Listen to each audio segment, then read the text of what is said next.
जितना गेट है सब गेट में बैठ जाएगा, ईडी का घर के आगे भी बैठ जाएगा, बाकी आप लोग समझिएगा। पेमेंट नहीं मिलेगा तो क्या करेगा? बच्चा स्कूल में शर्म से जा रहा है, कितना एग्जाम के लिए एडमिट कार्ड नहीं मिल पा रहा है, हम लोग भूखा भी रह जाएगा। कितना शर्म का बात। ईडी सर भी इसको जो रेस्पॉन्स में नहीं आएगा तो लागले से हम लोग 1 नंबर बंगला का नीचे बैठ जाएगा। কণ্ডিশ্যনত গাড়ী চলাই আছে, নিজৰ পকেটৰ পইচা তেল ভৰাই ভৰাই মানে গাড়ী চলাই থাকিলে, আপোনালোকক ছাৰ্ভিচ দিলে, তাৰপিছতো ল'ৰাখিনি আজি পেমেণ্ট নাপায়। जैसे जैसे अपना पता ही नहीं दिया, हमें पता ही नहीं दिया अपना।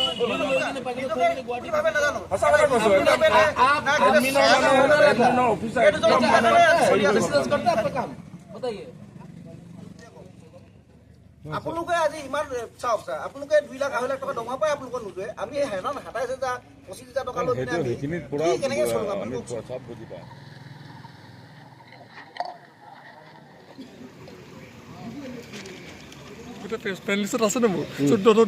আমাৰ এই প্ৰটেক্টটো এইটো কাৰণে কোৱা হৈছে, যিহেতু এই Indian oil corporation Digboi refinery Asia মহাদেশৰ সবচে পুৰণা ৰিফাইনাৰী এই ডিগবৈ ৰিফাইনাৰীত এনেকুৱা আমাৰ কণ্ট্ৰেকচুৱেল মানুহখিনি এনেকুৱা হেৰাছমেণ্ট হ'বলগীয়া হয়। প্ৰত্যেক মাহত 18 তাৰিখ 29 তাৰিখ 30 তাৰিখলৈকে পায়। ইয়াৰ ভিতৰত যদি মেনেজমেণ্টক ক'বলগীয়া যায়, মেনেজমেণ্টে ক'ব কণ্ট্ৰেক্টাৰক আমি মাতিছোঁ, কণ্ট্ৰেক্টাৰে কৰি দিব।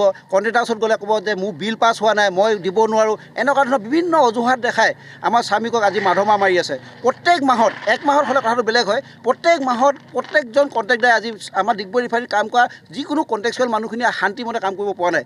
যিহেতু আমাৰ পে'মেণ্টত বিৰাট অসুবিধা হয়। প্ৰত্যেক মাহত 29 তাৰিখ 30 তাৰিখ, কিন্তু এজ পাৰ ৰুলত যিটো তেখেতলোকে বৰ্ড লগাই থৈছে ইয়াত, মই সেইকাৰণে ইণ্ডিয়ান অইল কৰ্পৰেশ্যনক জনাবলৈ বিচাৰিছোঁ যে যিকেইখন বৰ্ড ফলক ইয়াত আমাক আহি থৈছে গেটৰ মুখত, সেইখন হটাই দিয়ক। কাৰণ তাত লেখা থাকে প্ৰত্যেক মাহ 7 তাৰিখৰ ভিতৰত আমাৰ পে'মেণ্ট কৰিব লাগে। কিন্তু সেই বৰ্ডকেইখন কি কাৰণে ৰাখিছে মই ক'ব পৰা নাই। আমি দৰকাৰ হ'লে কেতিয়াবা এনেকুৱা ধৰণৰ এটা জংগী আন্দোলন কৰিম, আমি দৰকাৰ হ'লে গোটেই শ্ৰমিকে মিলি সেই বৰ্ডকেইখনে উঘালি পেলাই দিম। কাৰণ যিহেতু সেই বৰ্ডখনৰ মতে একো কামেই হোৱা নাই। তাত লেবাৰ কমিশ্যনৰ চাইন আছে যে 7 তাৰিখৰ ভিতৰত পে'মেণ্ট কৰিব লাগে। কিন্তু আমাৰ এই ডিগবৈ ৰিফাইনাৰীত এনেকুৱা দুখৰ বিষয়ে কোনো এটা অফিচাৰে ভালকৈ ৰেছপন্স নিদিয়ে। আজি শ্ৰমিকৰ হৈ যদি কোনোবা এজন যিজন DGM লেভেলৰ যিজন EMS ডিপাৰ্টমেণ্টৰ DGM জেচি দাস চাহাবে তেখেতক ফোন কৰিলে 10 বাৰ ফোন কৰিলে, এবাৰো তেখেতে ফোনো ৰিচিভ নকৰে, ৰেছপন্স নিদিয়ে। নিজকে কি বুলি ভাবে আমি নাজানো। গতিকে তেখেতৰ এগেইনষ্টত আৰু ইণ্ডিয়ান অইল কৰ্পৰেশ্যনৰ এগেইনষ্টত, কণ্ট্ৰেক্টাৰ এগেইনষ্টত আজি আমি এই কাৰ্যসূচীটো লৈছোঁ। আৰু আহি তেখেতলোকে আমাৰ এই যে কাৰ্যসূচীস্থলীতে আমাৰ GM লেভেলৰ আহি পিনে GMS আহি পিনে আমাক SOS দিছে, আজিৰ ভিতৰত তেখেতলোকে পে'মেণ্ট কৰিব। আৰু যদি আজিৰ ভিতৰত তেখেতলোকে পে'মেণ্ট নকৰে, আগন্তুক দিনত ইয়াতকৈ ভয়ংকৰ আন্দোলন গঢ়ি তুলিম।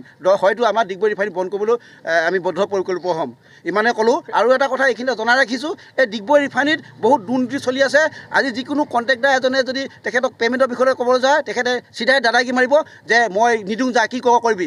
ইডিক জনা, GMক জনা, HRক জনা, যাক জনাই থাক, মই একো কৰিব মোক হিলাব নোৱাৰে। এনেকুৱা কিছুমান আমাৰ কি ক'লে পে'মেণ্ট কিছুমানৰ 1.5 মাহ হোৱা নাই, কিছুমানৰ এতিয়া আজি চাওক আমাৰ 7 তাৰিখে পে'মেণ্ট হ'ব লাগে, আজি 17 তাৰিখ হৈ গৈছে। প্ৰত্যেক ডিপাৰ্টমেণ্ট এনেকুৱা হৈছে, প্ৰত্যেক ডিপাৰ্টমেণ্ট, অকল এটা ডিপাৰ্টমেণ্ট নহয়, কমচে কম 4-7টা ডিপাৰ্টমেণ্ট এতিয়ালৈকে কমচে কম 4-5টা মানৰ ডিপাৰ্টমেণ্টত পে'মেণ্টেই হোৱা নাই। কণ্ট্ৰেক্টাৰ এজন হৈছে মিষ্টাৰ দুলাল মেছ, এজন হৈছে এলবিন দাইছ, এজন হৈছে পল্লৱ চৌধুৰী, এজন হৈছে সুবি সূত্ৰধৰ। আৰু সুবি সূত্ৰধৰে কোনো এটা কথা ক'লে তেখেতে মানে কোনো কাণসাই নিদিয়ে, মানে একোৱে মানে তেখেতে। আৰু গোটেই ডিগবৈ ৰিফাইনাৰীখন যেন তেখেতৰ হাততে চম্জা দিলে IOC মেনেজমেণ্টে। ইমানেই তেখেতৰ মানুহ আছে, সেই সিহঁতে কণ্ট্ৰলে কৰিব পৰা নাই আৰু পইচা দিব নোৱাৰে। আৰু ক'লে মানে মই বিল পোৱা নাই, মই 1 সপ্তাহ পাছত দিম, 2 দিনৰ পাছত দিম, 3 দিনৰ পাছত দিম। যেতিয়া 1 সপ্তাহ টাইম লয়, 1 সপ্তাহ পাছত ক'লে মই আৰু 2 দিনৰ টাইম লাগিব, মোৰ বিলকেইখন হোৱা নাই। এনেকুৱা ধৰণৰ তেখেতৰ ভিউবিলাক। আৰু প্ৰত্যেক মাহে ইনষ্টলমেণ্ট চিষ্টেমত তেখেতে পে'মেণ্ট কৰে। আৰু যেতিয়া পইচা পে'মেণ্ট কৰে, পোৱাৰ পাছত তেখেতক যদি ক'ব যায়, বাদ বাকী পইচাটো খুজিব যায়, তেতিয়া তেখেতে মোৰ বেংকৰ লিংক নাই, মোৰ আজি সময় নাই, মোৰ আজি ল'ৰাটো অহা নাই, মোৰ আজি কম্পিউটাৰ বেয়া, এইবিলাক বাহানা তেখেতলোকৰ ভিতৰৰ মাজত কিবা ইণ্ডাষ্ট্ৰিং থাকিব পাৰে, আমি সেইটো আমাৰ লোকটো আমি নাজানো। কিন্তু এজন কণ্ট্ৰেক্টাৰ এনেকুৱা ধৰণৰ ড্ৰমত কথা ক'ব পৰা যায় যে এজন GM লেভেলৰ বা ED পৰ্যন্ত তেখেতে ডাইৰেক্ট ক'ব পাৰে যে যাক জনাই থাক, মই মোক একো হিলাব নোৱাৰে। এইটো কেনেকুৱা কথা?